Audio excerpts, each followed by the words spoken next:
비 가운데 행하라라는 제목으로 설교 말씀 나누도록 하겠습니다. 아까 말씀드렸다시피 이제 말씀 이후에는 성경 골든벨이 있기 때문에 오늘 설교 말씀이 약간 짧습니다. 네, 짧은데 집중을 조금 더 잘 해주시면 좋겠고, 자, 조금 있다가 우리가 성경 골든벨 문제를 풀 건데 지금 보니까 다들 문제를 열심히 지금 보고 있어. 설교 말씀을 들어야 되는데, 자, 다 집어넣으세요. 자, 집어넣으세요. 자, 설교 말씀을 듣는데, 아니, 주기도문이 다 끝나기 전까지도 예배가 아직 다 끝나지 않은 것이기 때문에 그 전까지 계속 문제를 보고 있다, 그러면은 마이너스 1점을 주도록 하겠습니다. 네, 마이너스 1점 굉장히 클 겁니다. 이거 아무것도 아닐 것 같죠? 이거로 아마 여러분들 판가름이 날 거예요. 그래서 지금 보고 있는 분들은 다 집어넣어 주시고 선생님들이 옆에서 좀 지도해 주시길 부탁드리겠습니다. 네.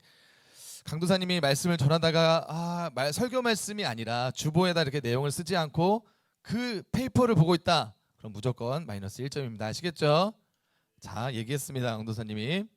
자, 잘 지켜주시기를 부탁드리겠습니다. 자, 여러분, 오늘 본문 말씀은요, 우리에게 무엇을 말씀하고 있냐? 우리가 죄를 자백하면은 하나님은 우리를 용서해 주시겠다라고 말씀을 하고 계십니다. 여러분, 이 사실을 믿으세요? 이 사실이 믿어지세요? 우리가 죄를 고백하면은 우리의 죄를 용서해 주시겠다라고 말씀을 하십니다. 여러분, 이거는 우리가 믿고 안 믿고를 떠나서 진리이고 사실이기 때문에 이것은 반드시 이루어집니다. 어떻게 우리가 그것을 알 수 있느냐? 바로 예수님을 통해서 알 수가 있죠. 예수님이 우리 가운데 어떻게 오셨어요? 이 땅 가운데 육신의 몸을 입고 이 땅 가운데 오셨습니다. 왜 오셨죠? 우리의 모든 죄를 해결해 주시기 위해서 그 십자가의 모든 죄를 감당하시고 돌아가셨어요. 그것을 믿는 우리들에게 하나님은 그 사실을 믿고 죄를 자백하는 자들에게 하나님은 용서해 주시겠다라고 말씀을 하고 있는 것입니다. 구원받기 전에 우리의 모습은 어땠나요? 죄의 자녀였어요. 죄의 자녀. 그러나 우리가 그 예수님, 그 십자가의 사건을 믿음으로 말미암아 우리가 이제는 죄의 자녀에서 하나님의 자녀가 되었습니다. 그 구원의 하나님을 오늘 본문 5절은 무엇이라고 말씀하고 있냐? 하나님은 빛이시다라고 얘기하고 있습니다. 하나님은 빛이시다. 그리고 또 뭐라고 말씀하고 있어요? 뒤에 어두움이 조금도 없으시다. 어두움이 조금도 없으신 분이 바로 우리 하나님이시라고 분명하게 얘기를 하고 있습니다. 그 어둠이 하나도 없는 그 하나님, 그 거룩한 분이 바로 우리 하나님이시라는 것입니다. 여러분, 빛과 어두움이 같이 공존할 수가 있을까요? 없죠. 어떻게 공존할 수 있어요? 여기 지금 어둠이 있어요? 그늘은 있을 수 있으나 어둠이라는 건 없잖아요. 여러분, 빛과 어둠이 공존할 수 없듯이요, 우리 하나님에게도 그 어두움이라는 것 무엇일까요? 죄가 없으신 분이십니다. 죄가 하나도 없으신 분이 바로 우리 하나님이세요. 바로 거룩한 분이 바로 우리 하나님이시라고 말씀을 하고 있는 것입니다.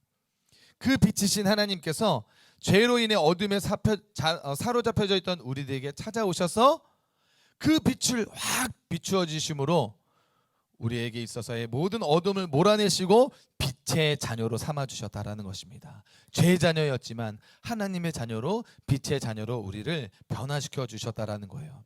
여러분, 빛의 자녀가 됐으니까 이제 우리가 죄와 상관이 없는 삶을 살 수가 있을까요?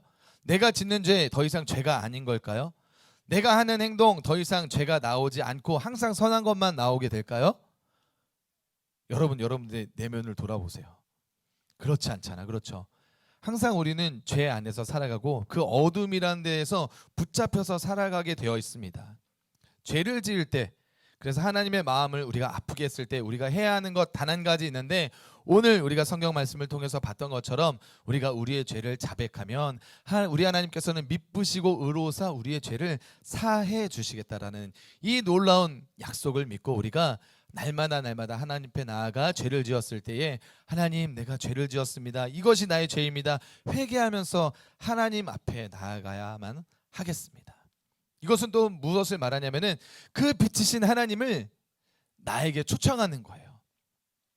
내 어둠 속에 있는, 죄에 빠져 있는 나, 이 어둠이 가득한 나에게 빛이신 주님 와주세요 라고 하는 게 바로 회개라는 것입니다. 여러분, 왠지 아시죠? 빛이 어둠을 몰아내기 때문에, 그렇죠? 그 어두움은 빛을 절대 이길 수 없기 때문에 우리가 빛이신 하나님을 초청하며 회개하는 일들이 우리 가운데 있어야 된다라고 하는 것입니다. 여러분, 이 캄캄한 방 안에 불을 딱 켜면은 어떻게 되죠? 어두움이 순식간에 사라져 버려요. 순식간에 어둠이 사라져 버려요. 빛보다도 더 빠르게 사라지는 것 같아요. 여러분, 우리도 마찬가지입니다. 우리가 하나님 앞에 죄를 회개하기 시작할 때에 하나님께서는 그 빛과 같은 속도로 우리의 죄를 용서해 주실 줄 믿습니다. 할렐루야. 여러분들이 그럼 이것으로 끝나는 것일까요? 회개하면 이제 끝났을까요? 네, 우리의 죄는 해결받았어요. 용서는 받았어요. 그러나 하나님께서 그 용서 이후에 우리 가운데 요구하는 것이 있는데 무엇이냐면은 그 죄된 삶을 이제 돌이키는 삶을 살아야 되는 것입니다. 여러분, 회개라는 게 진정한 회개라는 의미가 어떤 건지 아세요? 그냥 하나님 잘못했습니다, 용서해 주세요, 이게 끝이 아니에요. 무엇이냐? 우리가 죄라는 길, 이 왼쪽이 죄라는 길이라고 생각을 해보세요. 우리가 이쪽 길로 가다가 내가 죄를 지었음을 깨달았어요. 그래서 하나님 앞에 회개를 합니다. 하나님 용서해 주세요, 잘못했습니다 하고 또 이 길을 가면은 이게 회개의 올바른 행위일까요? 행동일까요? 그렇지가 않죠. 올바른 회개라는 것은 여기에 멈춰서 내가 죄임을 깨닫고 회개를 했다면은 이제는 돌이켜서 죄가 아닌 그 반대 방향으로 나의 삶을 돌이켜서 가는 것이 바로 올바른 회개예요. 우리 가운데 이런 올바른 회개의 행동, 회개의 열매가 일어나길 소망합니다. 아멘. 우리가 그 빛 가운데 거하는 자, 우리가 빛의 자녀가 되었는데 오늘 성경은 그 빛 가운데 거하는 자를 뭐라고 얘기하고 있냐면은 사귐이 있는 자들이라고 얘기를 하고 있어요.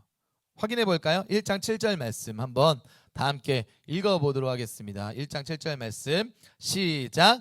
그가 빛 가운데 계신 것 같이 우리도 빛 가운데 거하면, 빛 가운데 행하면 우리가 사귐이 있고 그 아들 예수의 피가 우리를 모든 죄에서 깨끗하게 하실 것이요. 여러분, 사귐이 있다라고 얘기를 합니다. 빛 가운데 거하는 자는 우리가 서로 사귐이 있다. 하나님과 우리가 서로 사귐이 있는 존재라고 얘기를 하고 있어요. 여러분, 사귐이라는 게 뭐예요? 무언가 친하다라는 것이잖아요. 가까이 지낸다라는 것이잖아요. 그리고 무언가 교제한다라는 의미를 담고 있어요. 우리가 누누이 여러분들 설교 말씀을 통해서 또 여러분 많이 들어왔을 거예요. 하나님과 사귀어야 한다, 하나님과 교제해야 한다, 하나님과 가까이 해야 된다. 너무나도 추상적이에요. 그렇죠? 우리가 눈에 보이지 않는 하나님, 그 하나님과 어떻게 교제하라는 건지, 어떻게 하나님과 사귀라는 건지, 그치 얘들아? 알지 못해요. 그쵸? 그런데 오늘 성경이 그것이 무엇인지를 조금 더 구체적으로 보여주고 있는데, 그것이 무엇이냐면은 더 이상 이 죄라는 어두움에 거하지 말고 빛 가운데 거해라. 너희가 그렇게 죄를 지었을 때 회개하는 삶을 살아 빛 가운데 거해라. 그것이 바로 하나님과 사귀는 것이다 라고 말씀을 하고 있는 것입니다. 자, 말씀을 마무리하겠습니다. 사랑하는 여러분, 하나님은요 우리를 빛의 자녀로 삼아주셨습니다. 빛의 자녀로 삼아주셨어요.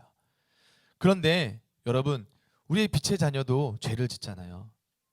죄를 짓고 또 짓고 또 짓고 또 똑같은 죄를 또 짓게 되어지면은 우리가 어느 순간에는 어떻게 되어지는지 아세요? 자, 늦게 왔으면은 조용히 앉아요. 여러분, 죄를 짓고 죄를 짓고 죄를 또 지으면은 우리가 어떻게 되는지 아세요? 예전에는 죄를 지으면 회개하고 죄를 지으면 회개하고 했는데 자꾸 똑같은 죄를 짓다 보니까 이제 무언가 하나님한테 죄송해. 와, 똑같은 죄를 또 짓고 또 짓다 보니까 하나님께 너무나도 죄송해서 어떠한 마음이 드냐면은 이제는 내가 하나님께 너무 죄송해서 이 회개도 못하겠다, 잘못했다는 말도 못하겠다, 이렇게 우리의 죄의 회개함을 포기하게 됩니다. 포기하게 되면 그 순간부터 우리는 죄의 늪에 빠지게 되는 거예요. 여러분, 늪에 여러분 빠져보진 않았지만은 우리 동물의 왕국, 그런 어떤 그 자연계의 어떤 현상들을 보면은 늪에 빠진 동물들이 천천히 울부짖으면서 그 늪에서 천천히 빠져들잖아요. 죽음 가운데 빠져들게 되잖아요. 마찬가지입니다. 우리가 죄를 자꾸만 지으면은 이런 죄의 늪에 빠지게 돼요.